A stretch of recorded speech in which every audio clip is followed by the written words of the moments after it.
Testing one. All right, hang on. There we go. You feeling all right? You got your wind back? I got wind back. Excellent. I'm going to be breaking some as we go. All right. I'm downwind from you, so that's unfortunate. All right, here at the Punk Rock Museum with Mr. Fat Mike. Hello. He's giving us a bit of a walk through here. This is the first room. Mm-hmm. I designed 4 rooms in this museum, and this one I designed.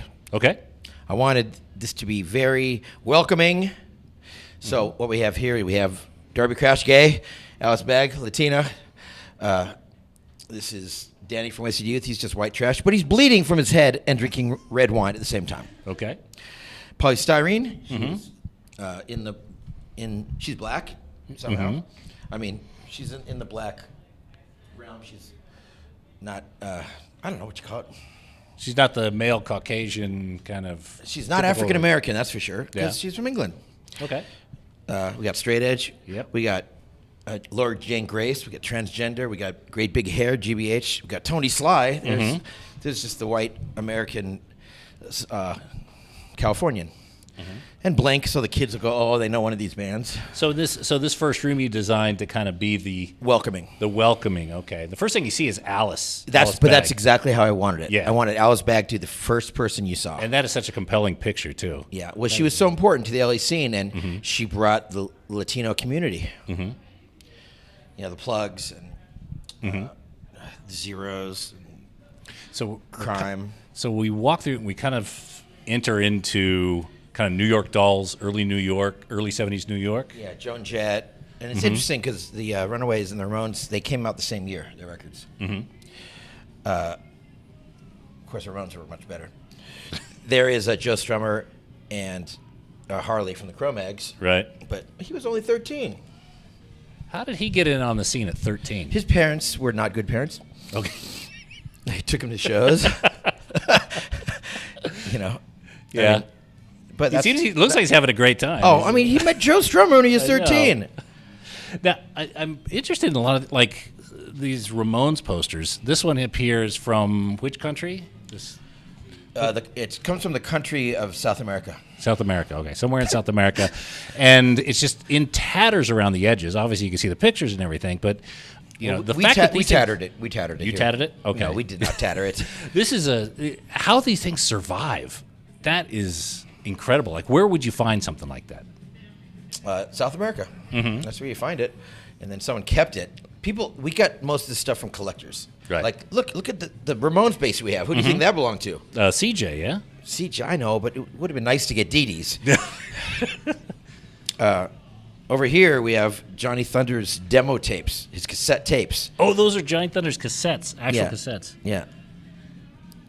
And we have his red leather jacket. And what's on those cassettes? That's just music he listened to then? No, I think it's his demo tapes. Oh, all I'm pretty his sure. Okay, all right. Want to listen to him? Sure. Yeah, well, tough shit. And that's his 59 Yeah. Les Paul. And these were been in storage. They've been held by family. Like, what are some of the stories? Mostly collectors. Mostly collectors. All this stuff came from Brian Ray Turco. Kill Your Idols. And Misfit stuff. There you see the Horror Business 7-inch. And these are... We haven't put a lot of 7-inches in here yet.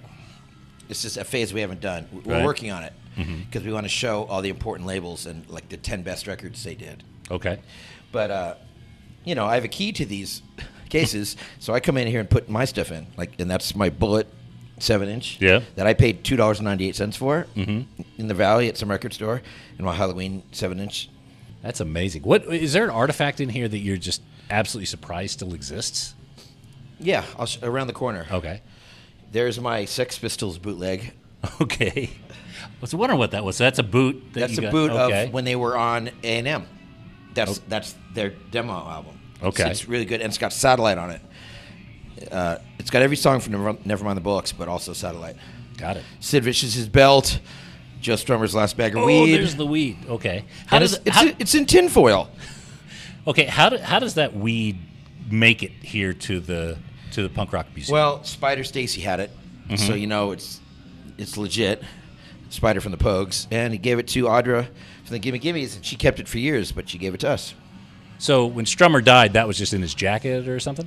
I don't know exactly. Okay. I think he had Audra was holding it for him. Like, Okay. he didn't want to fly with it. Okay. So it was his last U.S. weed, I believe. These are my favorite photos in here. That's Pat Smear yawning and Darby Crash yawning. And this one photo has Nikki Beat, Darby Crash, Pat Smear, Joan Jett, Sandy West, and Roddy Bingham-Heimer. Just wrestling backstage. Mm-hmm. And then this is... Is that Sandy? That's Lita. Lita Ford, sorry. And this is Belinda Carlisle from the Go-Go's getting whipped by Helen Killer. And that's Al's Bag and Pleasant Gaiman. Yep. I love that picture. There's so much life in that one. That is... These are all from Jenny Lenz, and Jenny Lenz was the only photographer really hanging out in the scene in '77. Mm-hmm. This is my favorite artifact, really, and this is cool. That's how we got these. I got them from Chris Ashford from What Records.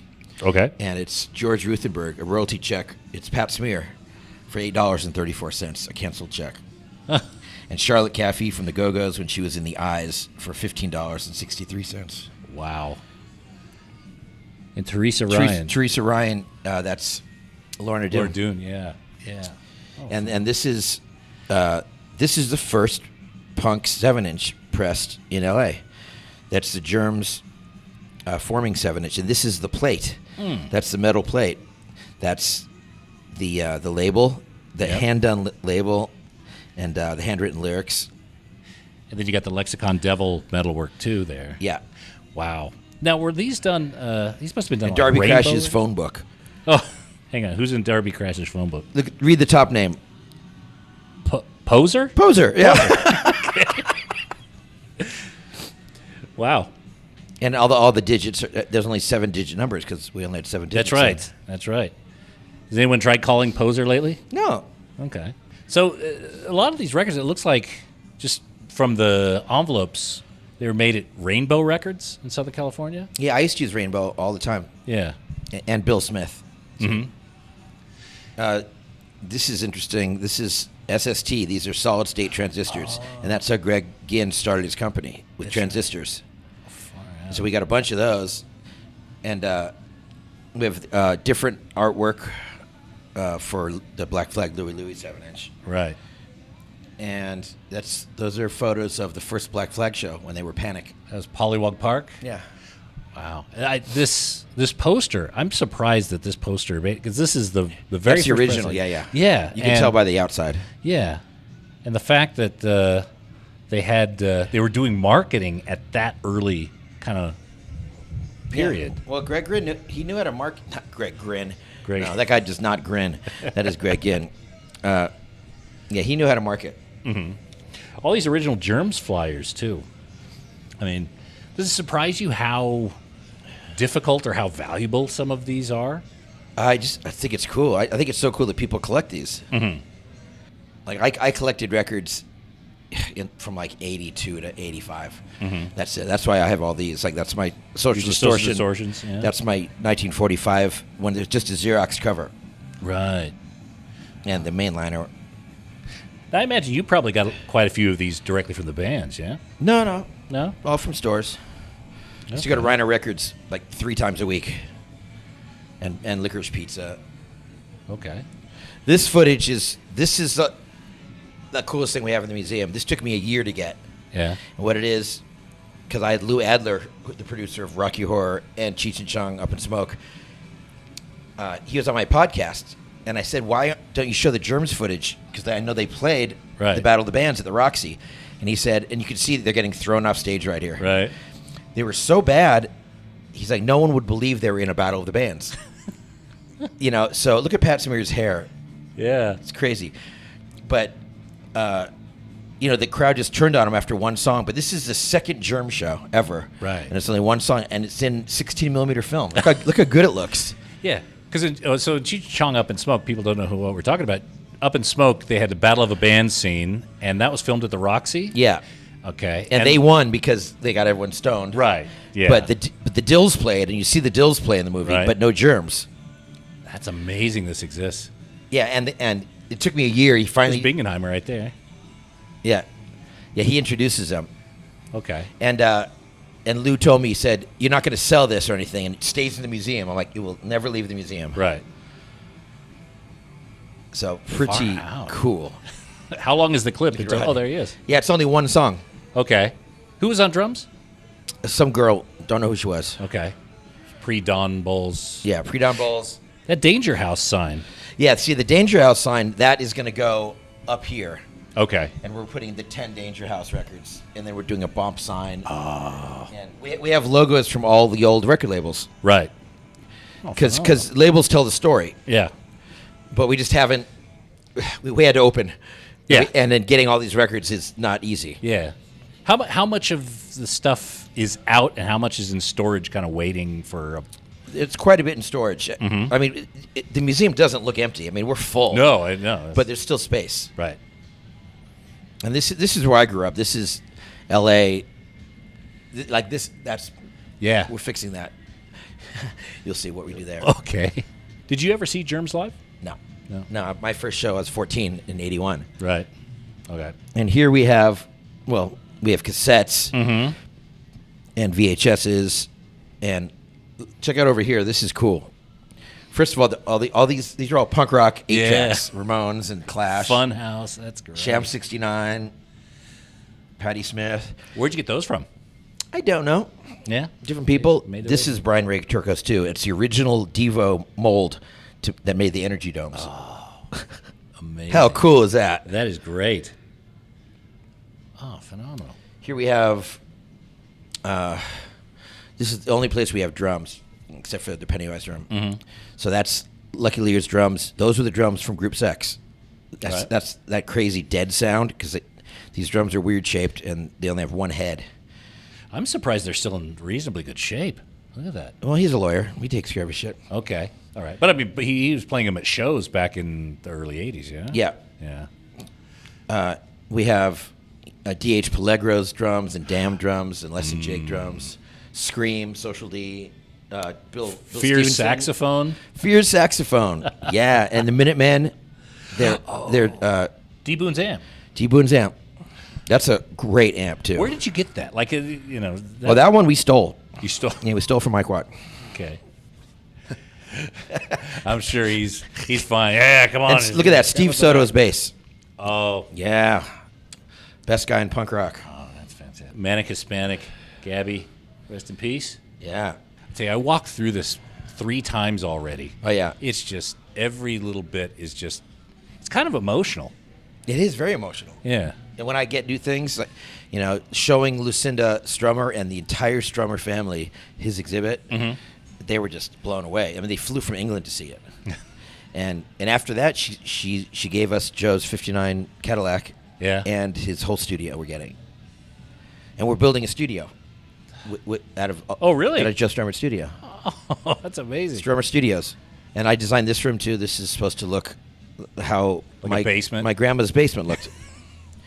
Like my skateboard from '87, and Yeah, old VHS machines. we're going to that be are- showing VHS stuff here. Yeah. Oh. Putting VHSs on loop. Now, those are original flyers up top. Yeah. Okay. No one can reach them though. No. They're above reach. And this then guy- here's a telephone pole I bought for $100, and we put flyers here so people are allowed to take these. So bands can actually come in and put their own flyers Well, here. yeah. Look at this flyer. Saturday, December 2nd at Okay. the Punk Rock Museum. Oh, there we go. It's our first real show here. Oh, where's the stage at? We're just going outside. All right. So Las Vegas seems like a really good place for this. yeah, it is. Well, it's a great scene. It's a really vibrant punk scene. But Las Vegas has also kind of had a little bit of that punk rock attitude, right? Well, also, yeah. We used to play desert shows that would end at 6 a.m. Right. It's a bit lawless. There's no rules here. So this is Bay Area, heavy on the Yeah. faction, but that's a record I dropped off, Code of Honor. And on the other side is Sick Pleasure. Mm-hmm. And Yeah. RKL. And that's Tim Armstrong's guitar. It's Lint from Operation Ivy's only guitar. Oh, when he just shaved off that part Yeah. of it. Oh, incredible. And the Lookout Records sign. Isn't that awesome? That is great. Again, just the fact that these things still exist somewhere. And I'm glad they made it here, but they've been in a box for 40 years. Yeah, that's somewhere. why once someone comes here, they they want to give us all their stuff because like, oh, this is legit. I feel safe with my stuff here. Was there a time when it wasn't? Yeah. Hey, when we first opened, before we opened, we were calling bands like crazy, and oh yeah, sure, we'll send you something, but they just didn't. Right. But now, more and more stuff is coming. We kind of don't have room for everything. Good problem to have, I guess. Okay, these are the records I put into. That's my Agnostic Front, United Blood. That you see the price tag on it for $3.95. Yeah. From Vinyl Fetish and Urban Waste. That's mine. Yeah. Now this record, this is a good story. Mm-hmm. This is the Reagan Youth 8-song EP, not the 11-song that was remastered. Okay. And our second show was with Reagan Youth at the Cafe de Grand. They stayed at my house, and the next day I took them in my van. They were on the Rock Against Reagan tour, so they were on a school bus. Mm-hmm. So they had no way to get around. And they go, we have to master our record tomorrow at Capitol Records. So I drove them there, and they asked if it could be mastered in mono. And as far as I know, it's the only punk record mastered in mono. And the guy's like, mono? What the fuck? You go, well, we have some friends, and their ghetto blasters only have one speaker, and we want it to sound good in both speakers. So the original pressing of that Reagan Youth record is fucking phenomenal. It sounds so much different than the 11 song. Right. Oh. The guitars are so fucking loud. It's rad, because it's in mono. Then my Heart Attack record I gave, and Crowd, Justice in Society. So all these records, pretty much most of the records I see are from your collection. All these records are mine. All right. Well, not. I guess they're still mine. I loaned them. Yeah. You probably missed this postcard. Which postcard? Okay. Why don't you read it? It's to the Necros. To the Necros. Why don't you read it? I'll read it. I don't need glasses. Okay, you read it. All right. Necros. Send me info on the band and when they're gonna play in D.C. Sticker 2, please. Thanks, David Grohl. Yeah. And this is from February 2nd, 1984. Yeah, he was 15, I believe. He sent a similar letter to Ian, I think. Yeah. Okay.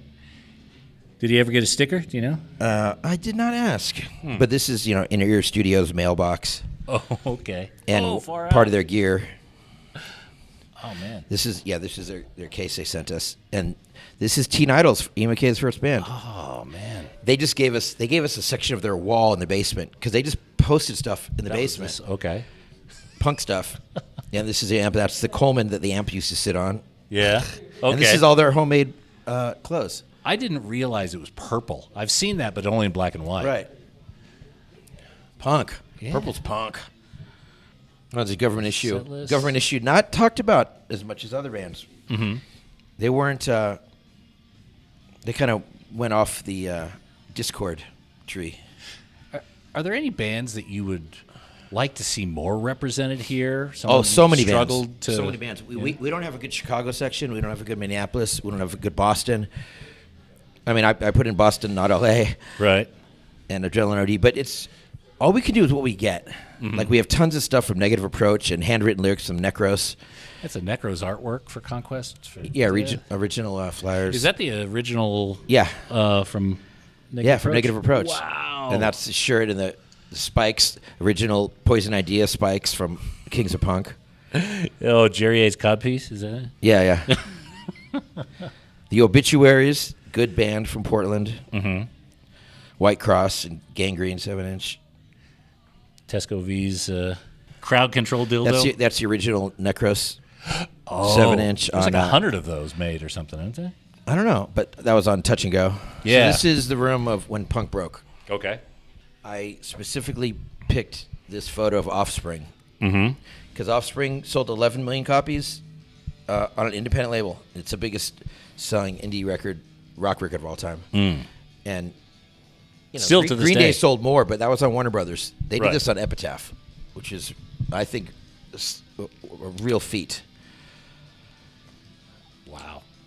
And so this room will be full of gold records. Right. I want every band, all these bands, The Used and Bowling for Soup, Taking Back Sunday, whatever it is. Right. I think it's every band deserves to be here. Mm-hmm. Whatever you call it, it's still punk rock, and they all started for the same reasons. So we have, Dexter's first tiny PV amp, and Brett Gerwitz's guitar, and this is Billy Joe's first amp he used at Gilman Street. That's a bass amp. Yeah, but he put a distortion box and it sounds like a guitar amp. Yeah. That's what he did. Use what you got. And his guitar, and that's Kurt Cobain's jacket, Mm-hmm. and the couch, which used to be mine, that Kurt not allowed in. Yeah, that's I see the Melvin's there as well. Yeah, he was producing Melvin's, but he was passed out. He was not passed out. How'd you get this couch? I bought Razor's Edge Studios. I owned that studio for 10 years. Okay. And I was going to throw this couch out, and Sasha from the Caddies said, dude, have you seen this photo? Don't sell this couch. I'm like, oh.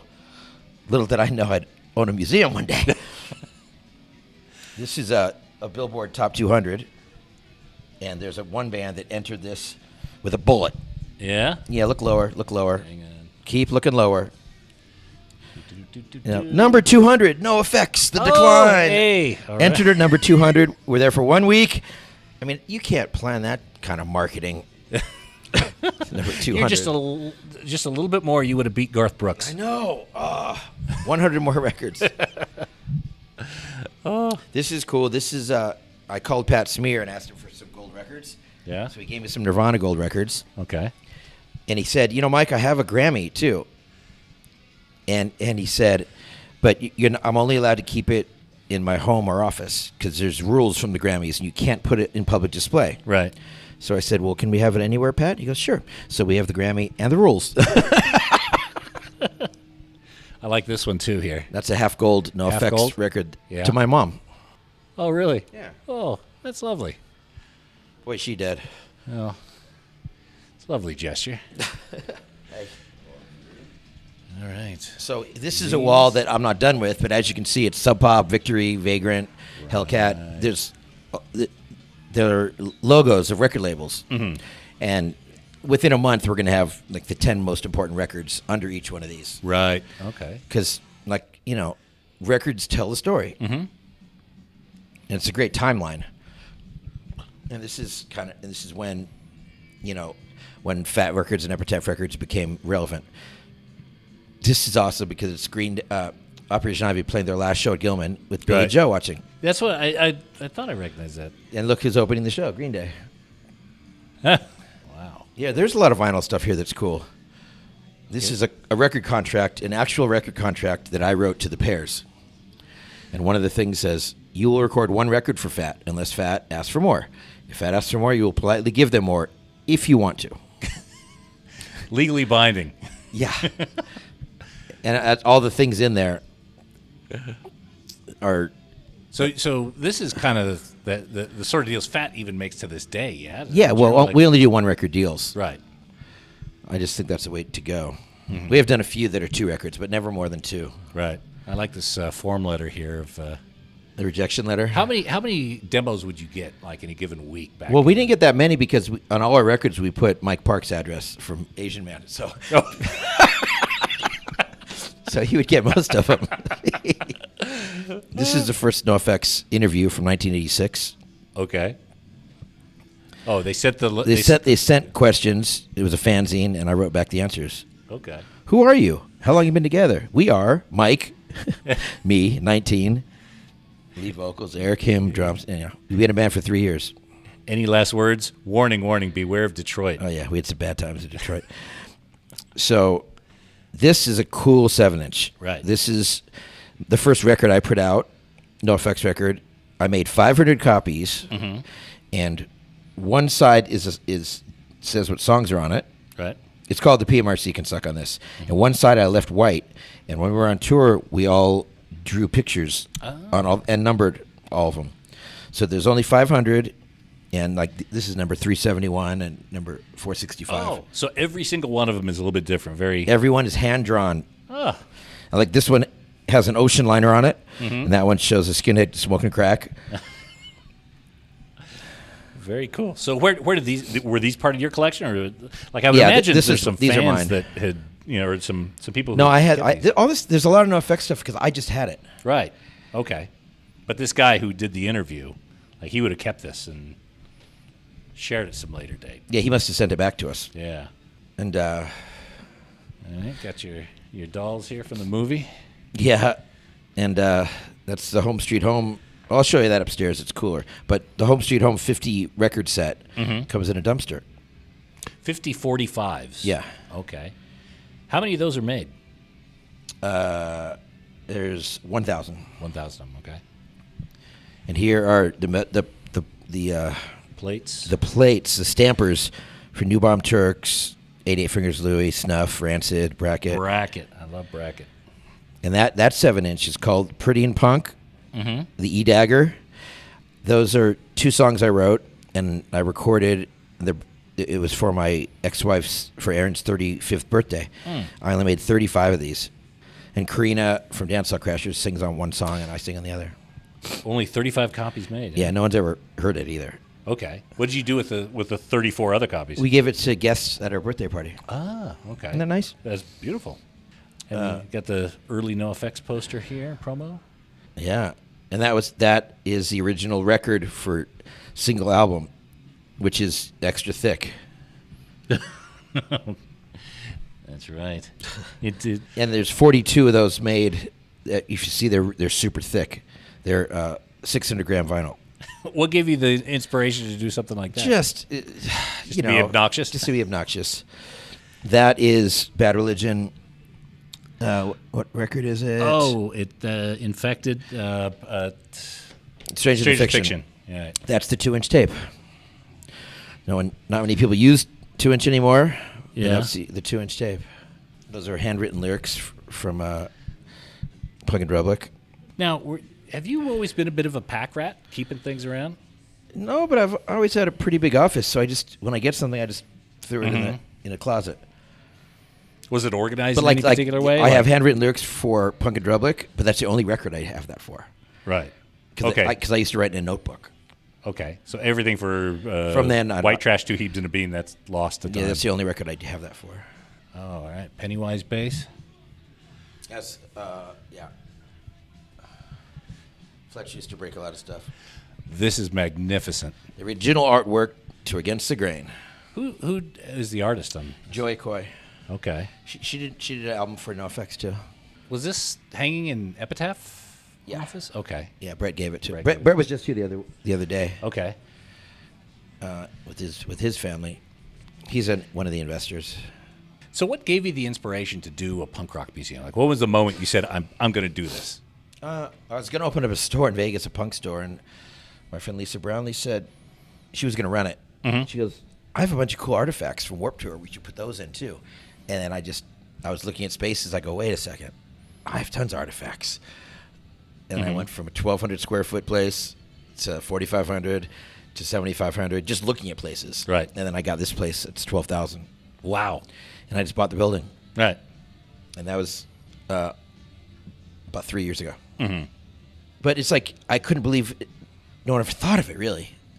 It's just, and I got Fletcher from Pennywise on board right away. And when I called Brian Ray Turco, he's one of the biggest collectors. Mm-hmm.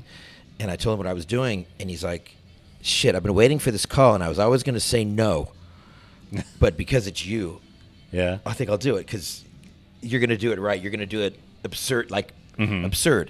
And Fletcher, he met Fletcher and me. He's like, "Oh yeah, you guys have to do this." Yeah. Because, this place is super nice, but it's still there's no rules. Yeah. Like, well, it's very innovative. I mean, you got the jam room. People can come in and play my bass. You got a tattoo parlor upstairs, which was no, you can touch everything here. Yeah. And here, this is Pennywise's jam room. That's a photo of that was a jam room in a garage for 20 years. Right. And every single piece they brought here. Oh, so that's the actual carpet. That's the actual carpet on the walls. All their instruments. That's Jason Thirsk's bass. He wrote "Bro Him" on. Right. And it smells in here because you're supposed to pour a little beer in here. Mm-hmm. And Fletcher peed in here originally. But when a band comes in, this is where they jam. Like, right. I got to play Beverly Hills Century City with Lucky Lear here and sing with Sum 41. But I mean, this you can't get more authentic because it was their room. Yeah, yeah. And you've got this garage door, which is very 70s Californian garage. Any band that comes through, they're allowed to play 3 songs in that. Yeah. Who are some of the bands that have played so far? Sorry. Sum 41, Circle Jerks, Me First and the Gimme Gimmes. Mm-hmm. There's been so many. We had Linda Linda's here the other day, but they didn't play. Oh, okay. This is Canada. You. These are my DOA records. Yeah. Triumph of the Ignoroids. And hardcore, DOA coined hardcore. They coined the term. Oh, okay. Hardcore 81. So that was the first usage of the term in terms of, okay. And that's the Neos. That's one of my favorite 7-inches. Hazaba gets the Martian Brain Squeeze. Okay. They're a hardcore band from So Victoria. this is all Canada. Yeah, that's England. Okay, oh, England yeah, here. Okay, so you know. Canada here. England Subhumans, Canadian Subhumans. Right. And Dave Gregg from DOA and Real Mackenzie's, that's the guitar he burned on stage. And Wimpy Roy's bass. Wow. Each one of these items just has such an interesting backstory, I'm sure. Stretch Marks, one of my favorite bands, really. They played 4 shows in L.A., and when I was 16, and we went to every one of their shows. Never heard them before, but we knew all their lyrics. We saw them 4 nights in a row. Just tiny clubs. They're so good. Now, do you have, because I'm from Australia, do you have much Australian punk? No, we're missing Australia. I mean, we will have the Saints, and we will have Friends of Rom. Right. In fact, NoFX is going to Australia next month. Yeah. And I'm going to get tons of shit. But we ask everybody, they just don't send it to us. Okay. But next year we'll have a lot of Australian stuff, for sure. I got some Saint stuff I can... We need Saint stuff. Yeah. And this is the Joe Strummer. It's like, this is the most amazing shit we just got. Handwritten lyrics to London Calling. I mean, what? and his telly. That's his telly that he always played. He played in the Clash for the whole time. Yeah. And his phone book. No, that's his notes. His notes? Okay. That's his handwriting in there. What is it? Yeah. Like a lot expenses. Different set lists and shit. Oh, okay. And that's his amp and his case. And seeing his family here was just the best. And there's the Cadillac we're getting. Where are you going to put the Cadillac? Don't know yet. We'll find a place for Joe Strummer's Cadillac. Here's Lemmy. Yeah, it's Lemmy's bass. And Lemmy's ashes are in that bullet. Ah. Yeah, I heard there was like 100 bullets with his ashes in them. Yeah. Well, I went to Family and Friends, and that's one of them. That's his bass, and that's his amp. How about the Jack Daniels? Is that one of his... Probably. Yeah. That's his clothes, his hat, his boots. I mean, he's the only guy that really makes the cut as far as being metal. Yeah. Because he's loved by everyone. He's such a cool dude. How do you kind of make that call? Like, for example, Metallica. No way. They're not really in punk. here. No. Yeah. They're not in here. So... Lemmy is where we caught off. That's the line. That's the line. I mean, there's crossover corner. Some bands that started as punk bands, COC and DRI, and they're upstairs. But it's crossover corner. Right. Were there any passionate arguments or conversations about who comes in, who doesn't go in? No, not so much. We had some arguments about Fang because Sammy was a murderer. But we let him in because he's a good guy now, or whatever, for murder. He did his time. Right. No Screwdriver, no outwardly racist bands. Right. And we took Anti-Flag out. Okay. Because Justin's a fucking predator. We don't want anyone to get triggered. Right. Right. So. Okay. And that's about all I got right now. All right. Well, I do appreciate your time, Mike. Yeah. This has been a phenomenal... Upstairs, you can walk through, but That's fine. this is my knowledge. I appreciate that, man. I like the fact in the bar, the food is peanut butter and jelly sandwiches and or Pringles. We're working on it. We're working on it. It's fine. It's a character.